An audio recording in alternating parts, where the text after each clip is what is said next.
Welcome to waves media Telugu.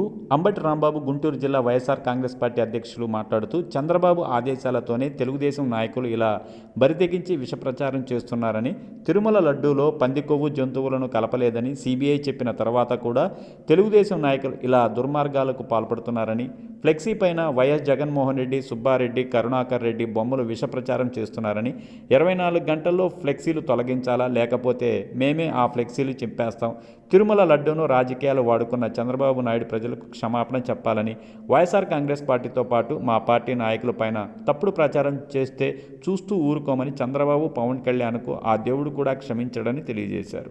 వచ్చి మేము వచ్చేయచ్చు, ఇది చించేది కూడా వచ్చు, కానీ అది మంచి పద్ధతి కాదని ఇలాంటి దుష్ప్రచారం చేయటాన్ని ఖండిస్తున్నాం.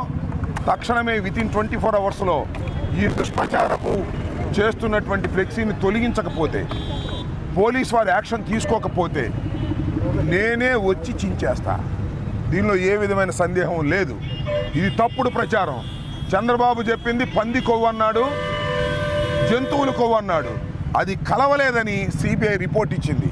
సిగ్గు లేకోకుండా ఈ విధమైన ప్రచారం చేసి జగన్మోహన్ రెడ్డి గారి మీద, వైఎస్ఆర్ కాంగ్రెస్ పార్టీ మీద పనిగట్టుకుని దుష్ప్రచారం చేస్తే చూస్తూ సహిస్తూ ఊరుకోలేమని మనవి చేస్తున్నాను. ఇవాళ మేమందరం వచ్చాం, ఎవరు లేరు, చించేసిన ఎవడు అడిగేవాడు లేడు. కానీ అది మంచి పద్ధతి కాదనే ఉద్దేశంతో వాళ్ళకి చెప్తున్నాం. మర్యాదగా రాజకీయాలుగా చేయండి, రాజకీయాలు ధర్మంగా చేయండి. అంతే తప్ప పవర్ ఉంది, అధికారం ఉంది, పోలీసులు ఉన్నారని, ఫ్లెక్సీలు ఉన్నాయని ఇష్టం వచ్చినట్టుగా ఫ్లెక్సీలు కడితే అది తప్పు.